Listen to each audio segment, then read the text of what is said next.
had already picked out my grave. His plan had moved forward to put me away. I drifted so far, would anyone care that I'd soon be lost? I knew my destruction was a matter of time, but Jesus appeared and said, this one is mine. Now I'm safe from all harm, for he walked through the storm when he came looking for me. Hello and welcome to Addiction Free. I'm your host, Evangelist Kandi Rose. And as you can probably tell by the background, I am still here at the Women's Conference, the Women's Teen Challenge Conference that Pastor Jared and Kim Flanagan put on every year for their ladies. They have 4 centers. Mississippi, of course, that's where we're at right now, Brandon, Mississippi. But they bring in Tennessee, Missouri, and Arkansas. And you've been seeing shows now every week from one of those centers. Well, also, every year, Saving Grace, the ladies program, recovery program that's from in Houston, Texas, that's Pastor Don and Susan Norden. They bring their girls, and of course, they are the 2 of the powerful speakers that Pastor Jarrett always brings every year to this conference. So you're going to be hearing in a few minutes the testimonies of what God did, how he rescued them from their addictions, and now they have a relationship with Jesus. So we're starting off now with Saving Grace. Hi, my name is Brandy, and I grew up in pretty much an all-American household. I was born in Tennessee, raised there till I was 13. And then my parents divorced, and when the divorce hit me, it was like a ton of bricks. My world crumbled.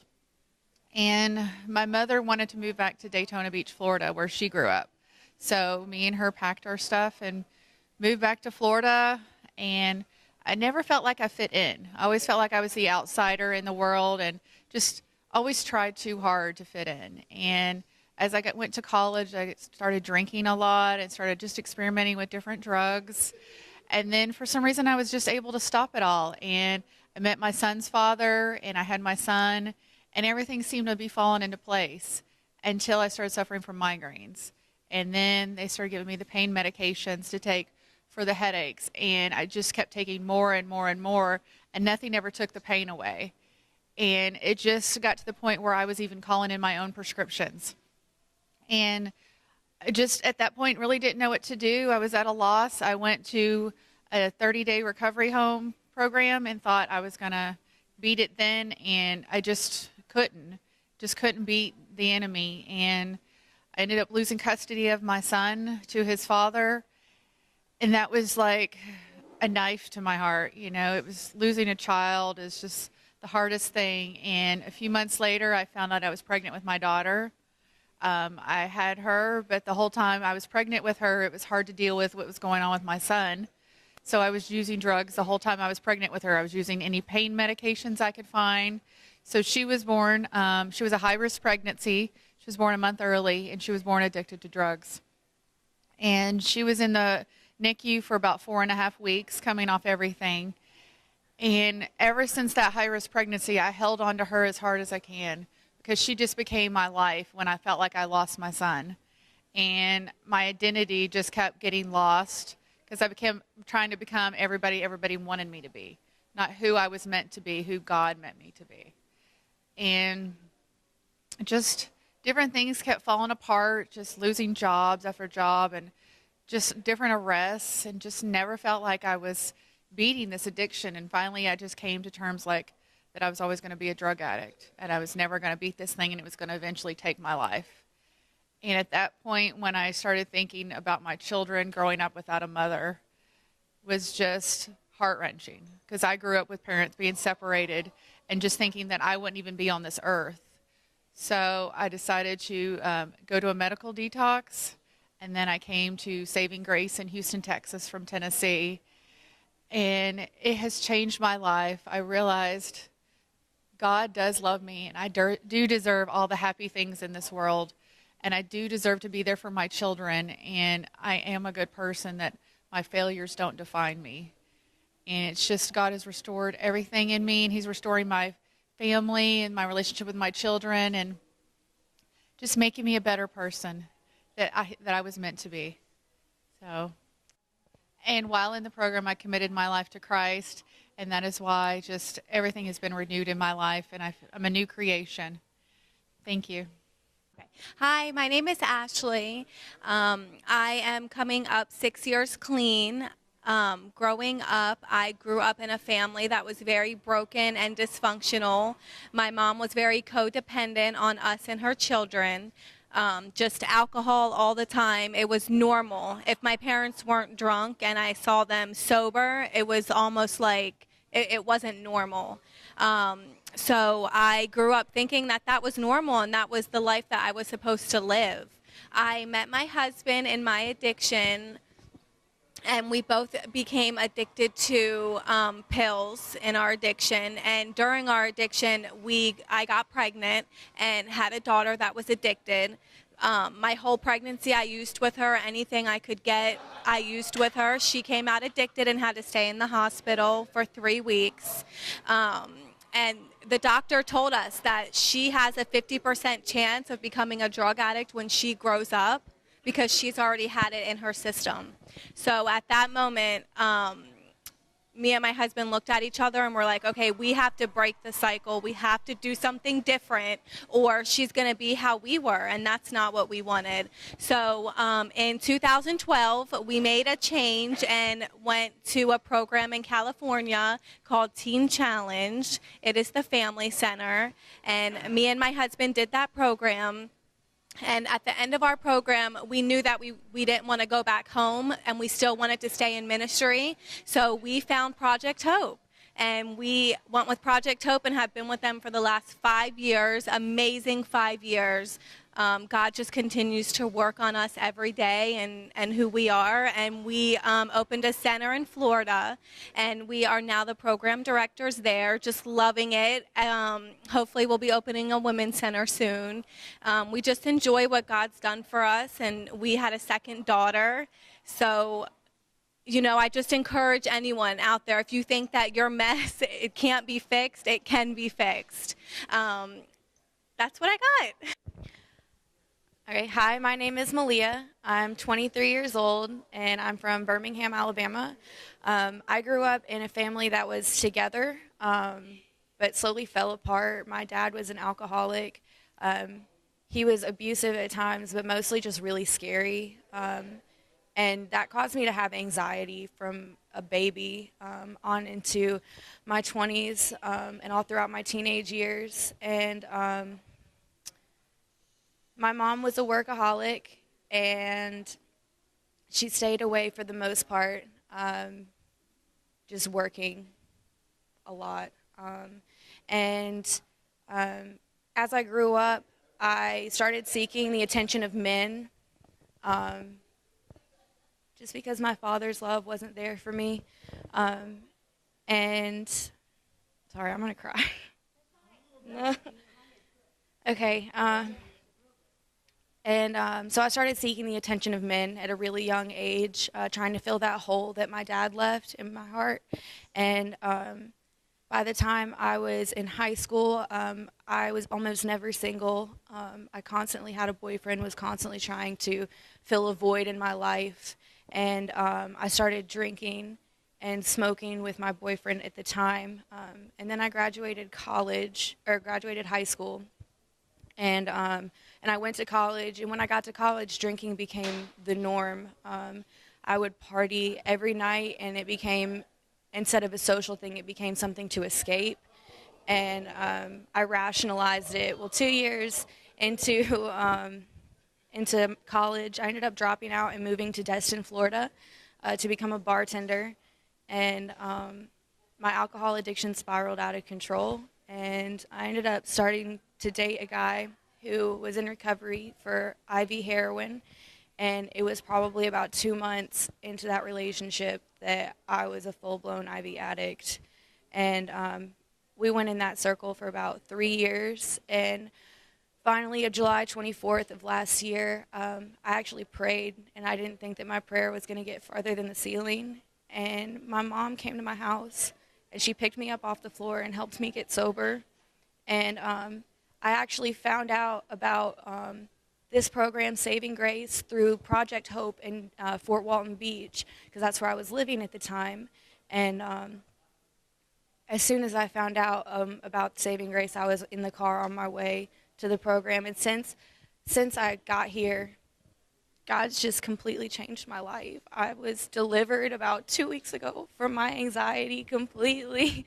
And I didn't think it was possible to not have this impending doom over me at all times. And God has just completely taken it off of my chest. And it's the most amazing feeling. My dad and I now have the best relationship.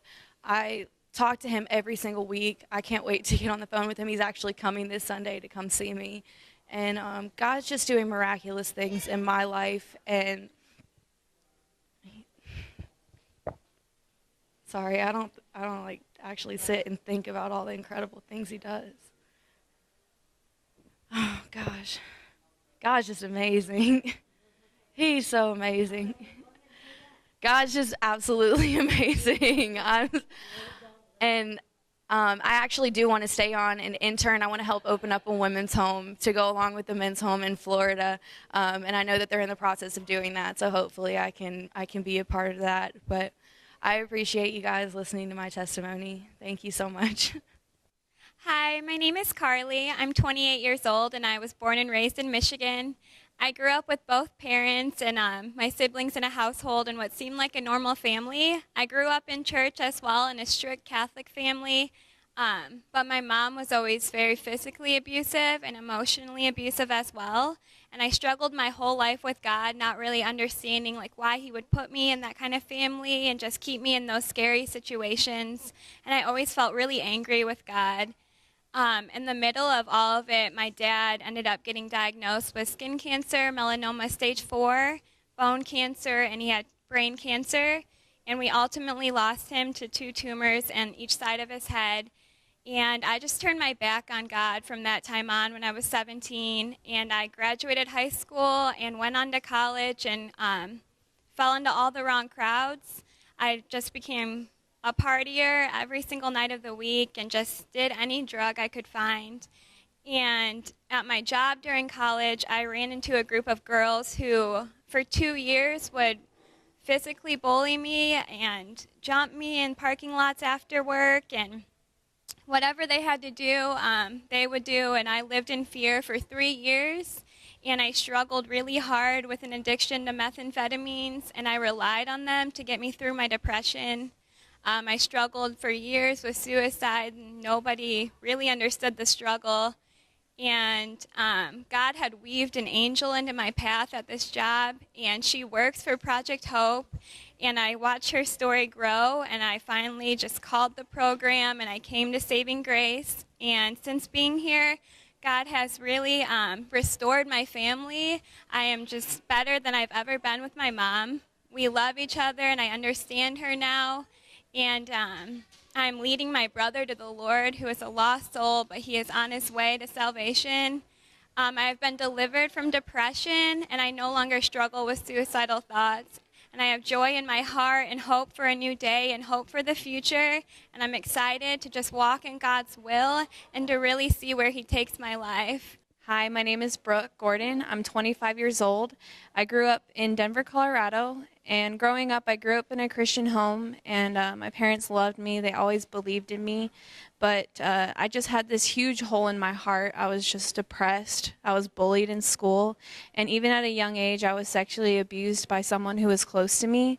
And that just led me down a path of seeking attention, seeking things from people that they couldn't give to me, and anytime I felt rejected, I would just make really bad decisions. And growing up into high school, I immediately hanging out with the wrong crowd.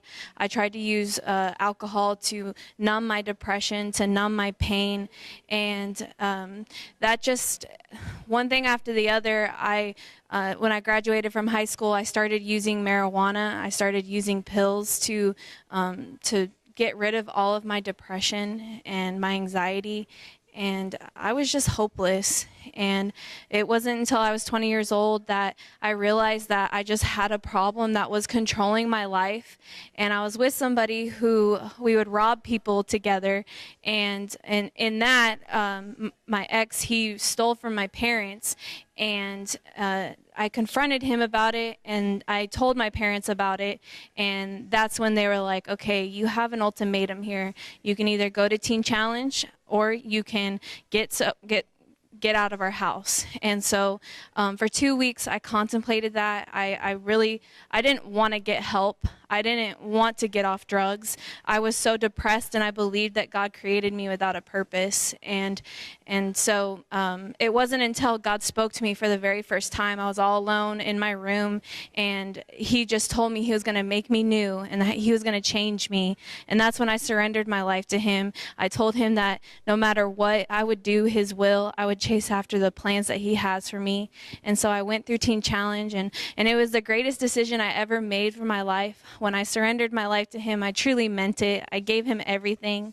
And in Teen Challenge, he delivered me from drugs and alcohol. He delivered me from my depression and my anxiety.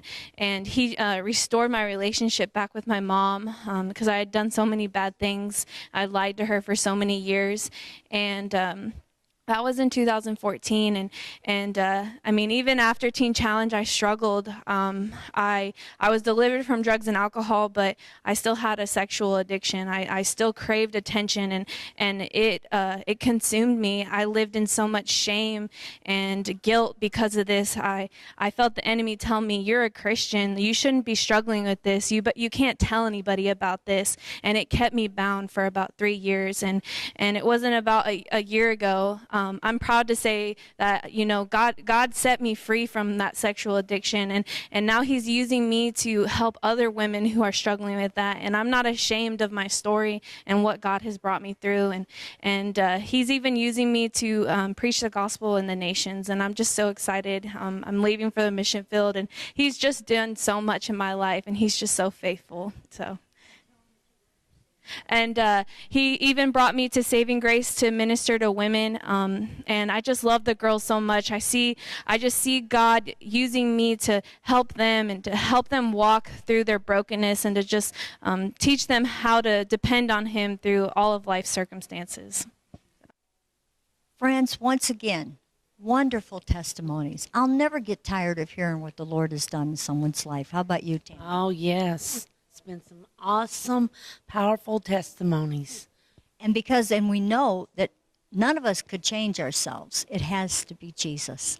And so this is why I bring you this show every week, because we want you to know that what God has done in all of our guests' lives, he wants to do it in your life too. People are dying every day, and so many losses. Some of you are going through losses. Some of you have already lost relationships, maybe even your children. Maybe you've been to jail already or prison, or maybe you've got a court case coming. And also maybe your own health is suffering from it. But you know what? God is a restorer. When you give your life to him, if you just wait on him, and you'll see that he can take everything that the enemy meant for bad and turn it for good. Because the other part of John 10:10, Jesus says, "I've come that you might have life, and life more abundantly." And that's what he does. And so we want to offer you that opportunity to give your life to Christ right now. Tammy's going to agree with me in prayer that you are going to say yes to Jesus and say no to that old lifestyle. Be willing to leave it behind. That's what the word repentance in the Bible means. And so when you say that prayer and you mean it, see, the Holy Spirit comes in and gives you the power. And you not only then won't want to do those things, you will start to fall in love with Jesus, because that's what he wants, a relationship with you. So Tammy's going to agree with me. Say, "Jesus, forgive me of my sins. Thanks for dying on the cross for me. Thanks for loving me, for forgiving me. I'm willing to leave the old life behind and follow you, Jesus, with my whole heart. Amen." I tried. So much pain locked inside, living the thug life. Lord knows I tried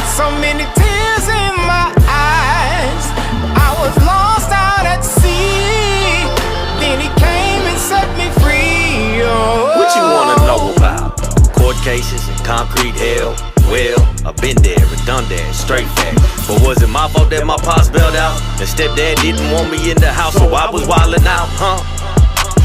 Thinking that I was cool, suspended from school, to breaking all of the rules, to thugging in them streets and just chasing these ghetto dreams. Just trying to make this Al Pacino leap from dropping off keys, the blocks of weed. Yeah, my hands were full of all these wicked deeds. How did I ever become such a corruptible seed? Lord knows, yes he knows.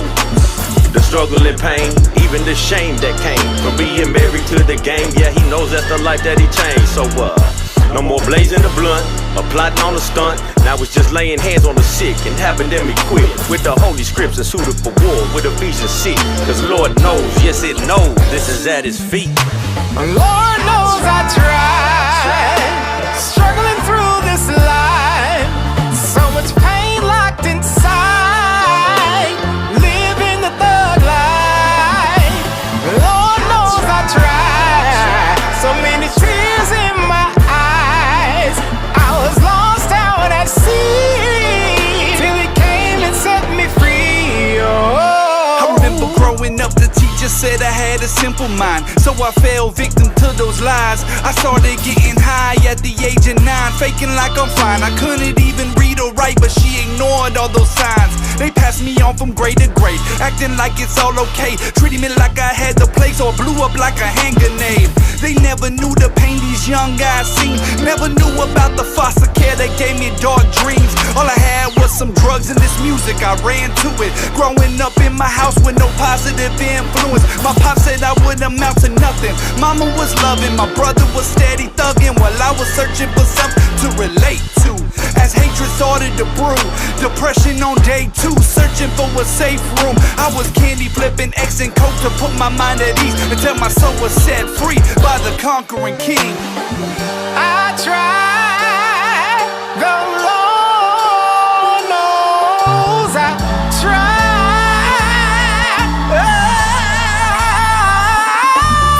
Yeah, if I was president, the first thing I'd do, cop a drop head, seated on some 22. What? Scream Jesus Christ out the sunroof. Bible study at the White House, invite my crew. Give a fresh Ben Frank to everyone I see. It sound foolish to you, but it's dope to me. Understand what I grew up on. Sleeping on the futon, I deserve to put that rollie on. Lord knows I was a fool, barely went to school. Fifth Ward, young bull, living street rules. I'm Yahshua's new weapon, no longer be a felon. I'm a missionary, a walking blessing. My granny prayed for this. Homie, I was made for this. I'm stepping in them answered prayers. From Asian rice and chicken wings to ribeyes and fries, God gave me everything. You can hear them angels sing. I'm devil's most wanted in a white tee and fresh ones. Watch me hit the altar, grab the mic, proceed to bless one. We live raw, gon' say it with your chest. God giving you the best, I expect nothing less. Hold up. I tried. So much pain locked inside, living the thug life. Lord knows I tried, so many tears in my eyes. I was lost out at sea, then he came and set me free. Oh.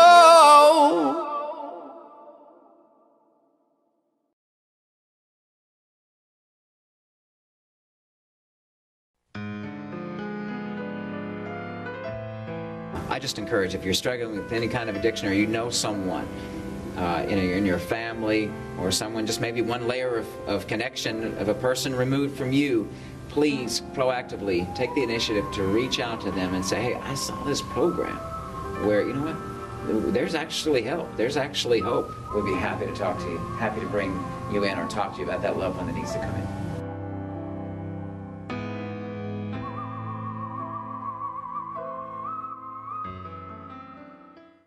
Hi, my name is Jeremy Hudson. I'm the program director at the Father's House. We're located in Donaldson, Arkansas.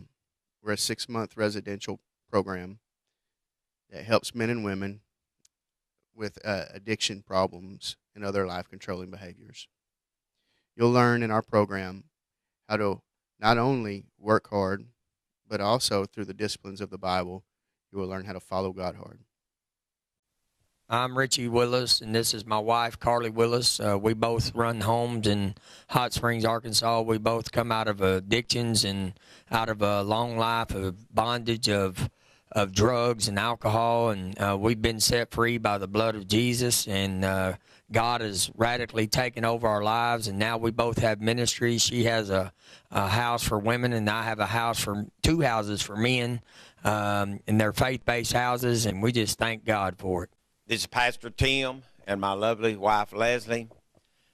We pastor New Life Church, but we also run Project New Start Recovery Homes. These are homes designed to help men and women overcome addiction, bondages. We deal with any type of bondage that there is. We've been doing this for 20 years. God has just literally changed lives through faith in Jesus Christ. If you need us, give us a call. If you're serious about getting your life together, give us a call at 870-523-8413. The Harbor Home is really a house of miracles. It is located in a small church in central Arkansas, in Conway, Arkansas, and it's a faith-based program anywhere from 6 months to 1 year, residential for women coming out of drug and alcohol addiction. We have women of all ages that come to the Harbor Home and from all over the United States. And really an opportunity for you to come to realize your value and your worth, and really to develop and cultivate a real relationship with Jesus Christ, which we believe is the answer for all addictive behaviors. Tell me how you came to know me. Was it at some preacher's plea? Were you all bound up with worry when he came to set you free? Did it take you your whole lifetime to release the debt you owe? But did you answer him the first time and relinquish all control? I need to hear somebody testify. I need to hear somebody say that you were lost and at the bottom, and you could not find your way. Just when life had lost all meaning, and you wish that you could die, Jesus came to you that day. You invited him to stay. I need to hear somebody testify. Were you born to some good?